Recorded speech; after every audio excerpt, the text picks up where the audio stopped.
Hi, my name is Colin SkipperWing Bird, and welcome to SkipperWing Draws a Thing, where I, draw a thing, or multiple things, as the case may be. Today's illustration, the model Betty Page as the Rocketeer.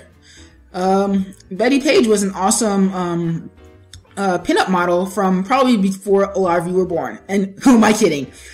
Before I was born too. But yeah, she was the subject of a daily sketch challenge on DeviantArt, and I've never drawn her before, and I don't draw a lot of women, period, which is a failing of mine. So I decided, why not? So first things first, grab my reference, because I'm basing this off of a real person, and if I don't do that, then, if I don't grab my reference, then, well, it probably won't end up looking like the person I'm trying to draw. So, and then after that, do my basic body sketch. The little note by what's in her hand is basically a note for me to go actually look up reference for her gun, because I don't draw guns well.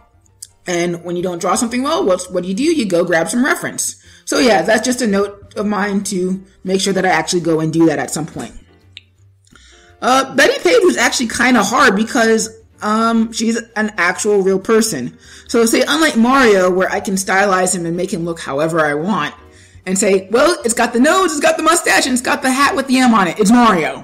With Betty Page, no, there's a few features that you have to nail. You gotta nail the bangs, you gotta nail those sharp eyebrows, you gotta nail those gorgeous lips and that nose. And if you don't nail them, it's not her. Which is why you're gonna see most of my drawings lean towards the cartoony, because cartoony is an easy get out of jail free card for making things realistic. But you still have to make it work. So, halfway through sketching her, I kind of realized that, or remembered that the character of the Rocketeer, his girlfriend, was modeled after Betty Page, and I figured, well, you know what? It would be cool if she was actually the Rocketeer instead of just being dressed as a general pulpy adventure hero. So, went and grabbed some reference of the Rocketeer because, yeah, it's a very simplistic costume, but if you've never drawn it, or if you don't draw it very often, then you're going to get it wrong. So, reference. Which is why I didn't really mind having to redo her outfit at all. But, yeah, lots and lots of fun. So, once I was done sketching her out as a Rocketeer, I made good on my promise to look up reference of guns so that I could draw her gun properly.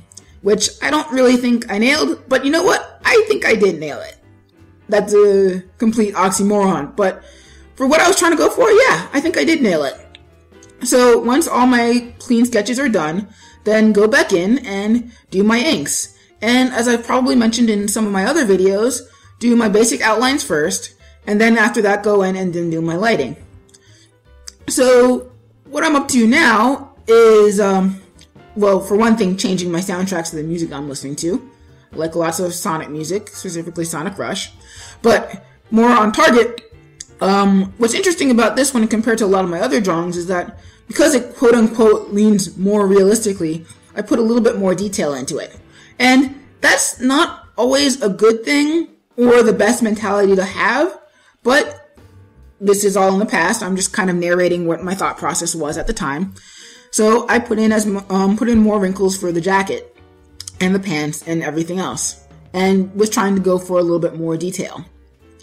But yeah, and there's the face again. Where if the sketching is easy because you can get the sketching wrong. It's the inking that you have to nail, and I think I did a pretty good job. But I'm still gonna remember this as the hardest part of this actual sketch. And so, one of the things I noticed while I was inking, was that her head actually is disproportionately small compared to the rest of her body. And the magic of digital illustration means that I can just do a quick fix. But it's always something you have to be careful of, because you never know what's going to change between the sketch and the final inks and inking illustration. So yeah, once that was actually all pretty much said and done, then it was time to go in and put in the lights and darks and the shadows and everything. And I decided for my light source it would be in the top right-hand corner, more so than in the top left-hand corner. And yeah, went from there. Blacks for my shadows, whites for my lights.